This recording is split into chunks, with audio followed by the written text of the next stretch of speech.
The Tao of Self-Confidence, Episode 42.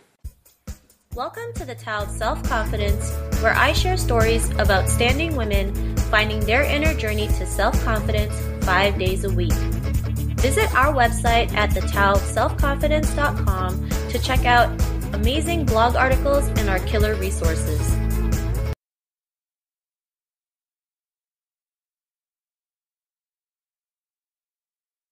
Well, hello, friend. Welcome to the Tao of Self-Confidence, where I share amazing stories of women in their inner journey to self-confidence. My name is Sheena Yap Chan, and I'll be your host for today. And today's guest, I have a special lady on today. She is from California. She is a producer, and she was also crowned as Miss San Diego 2015. So, it's pretty awesome. And, she's a lovely woman. Allyn Reid. And Allyn, welcome to the show. Thanks for taking the time for doing this. Maybe you can fill in a little bit more about yourself to the listeners.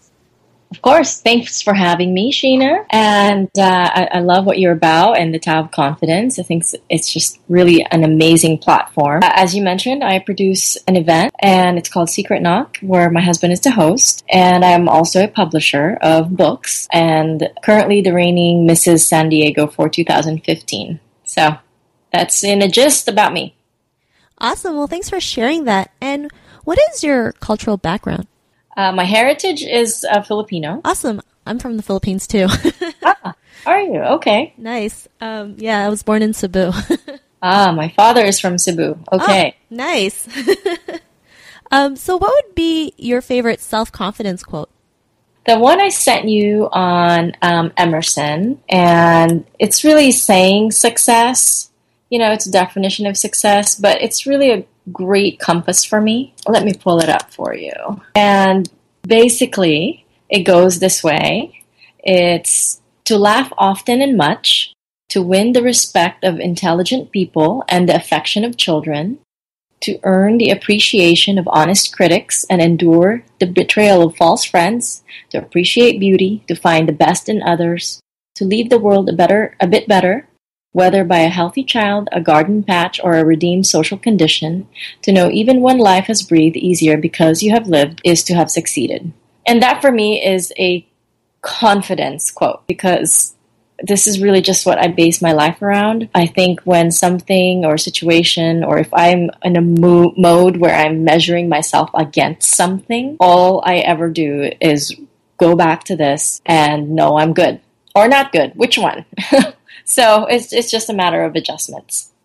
Awesome. Well, thanks for sharing that. And in your own words, what would be your definition of self-confidence? It's really the freedom to be and however it is you need to be at any given time. I'm a big proponent of that one quote that says it's never too late to be who you are or you become who you want to be, because it's about permission, and it's not the one that you get from others. It's the one that you give yourself. So I think that when folks or women especially, I think we're really quite good at doing this to ourselves, is when we decide that we are going to be a certain way. It affects our confidence because it gives us permission to, one, be that thing you decided to be, but also this allows us to grow and move towards something else when the time is up. Thanks for sharing that. And, I love that you said, it's never too late to start something, which is so true.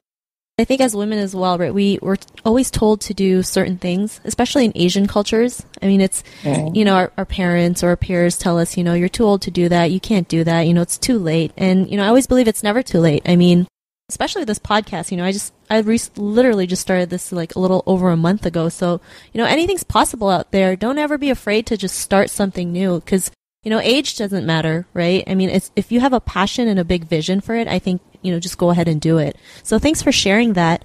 And of course. And congratulations on starting this. Thank you. And sometimes, I think people just need to give themselves to do what they feel like doing. Whether or not the passion is there, whether or not they know how it's going to turn out, but they just feel like doing it. Like if somebody out there wanted to start a podcast, write a book, paint something, just do it because you feel like doing it and see what happens. That's a great tip. And it's true, right? Just take action on if you want to do it, just go ahead, right? And not have to worry about the results. So I appreciate that. And, what was your life like before your discovery of self-confidence? I would say that every moment was a reaction. It was a reaction to my environment. It was reaction to what people thought of me, and the reaction of what I thought of myself because of both those things. And so it all just rolled into one reaction ball, I would say.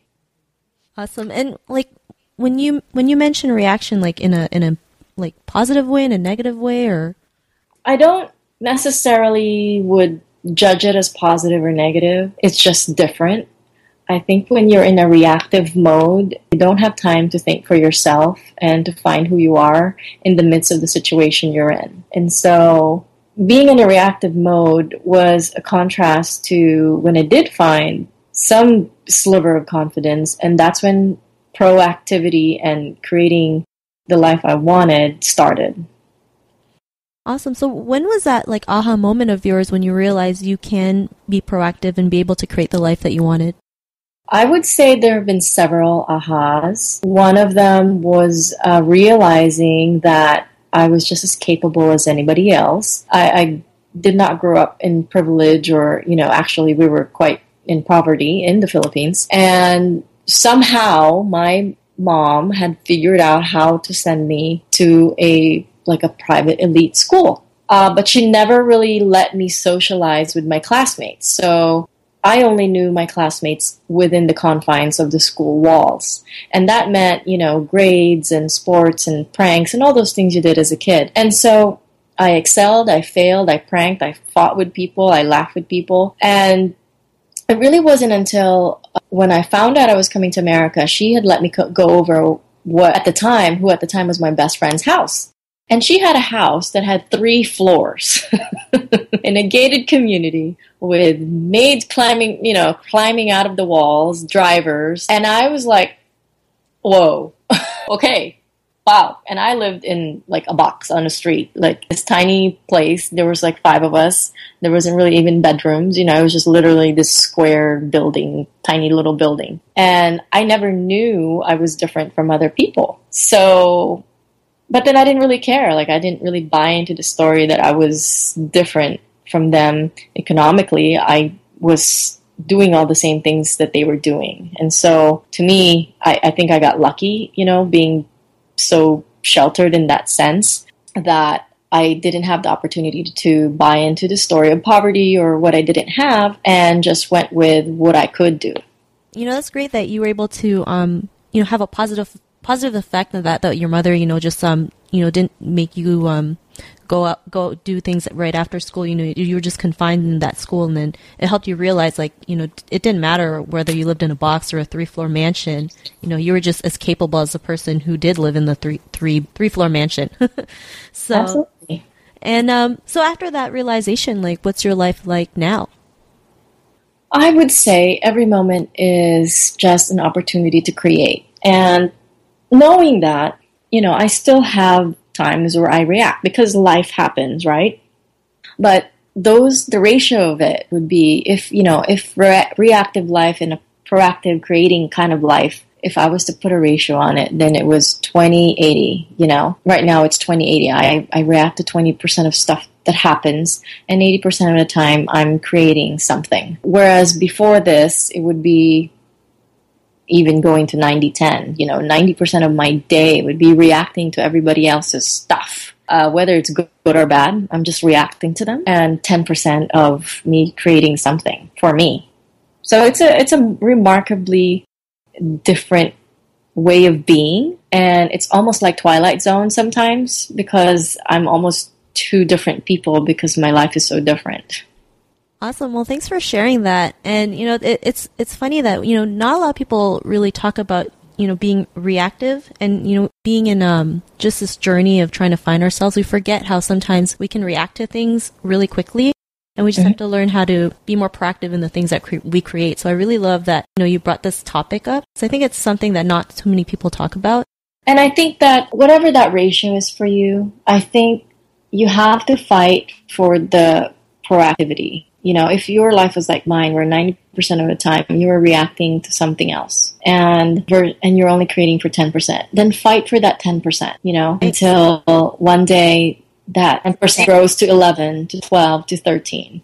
Yeah, I love that. Just taking small baby steps, right? These small wins, because they just, you track more wins in your life. So yeah, I appreciate that. And, to the woman who's listening to this podcast, right? She's listening to your story and she's on her own journey to self-confidence. What would be like your one tip that you would give to her? The one tip I'd give to her is that confidence is not the answer to everything. So to not really get hung up on the concept of it, and because it's only really one piece of the puzzle as to who you are. And I think that you should be as confident into the parts that you know about you, right? And you should be equally confident about the parts you don't know about you. So being confident in your knowing and being just as confident in the not knowing. Because we have a tendency to hide because we don't know something. And I think that's where really the part where there's a lot of room for courage to play and to come into the picture.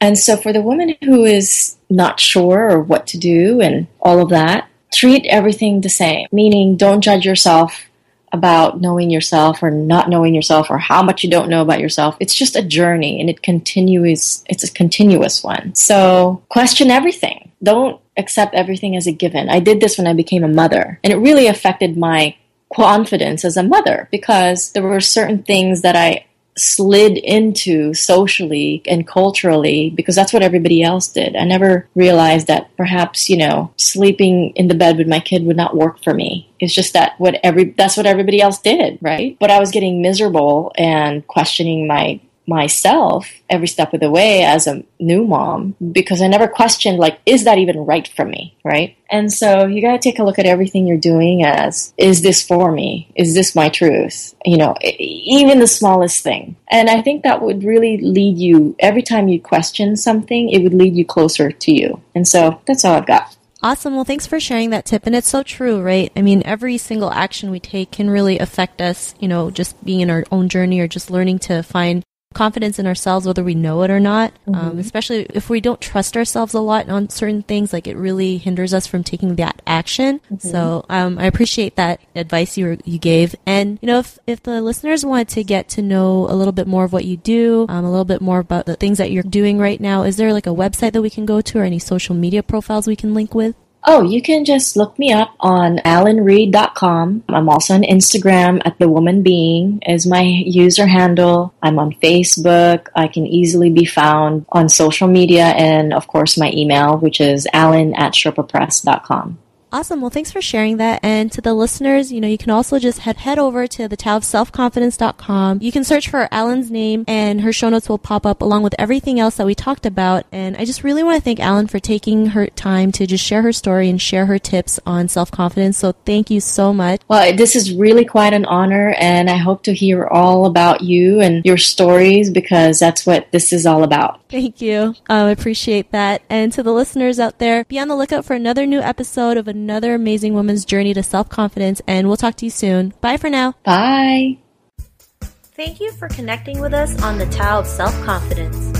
Visit thetaoofselfconfidence.com for links to everything we chatted about, as well as killer resources, gifts, and so much more.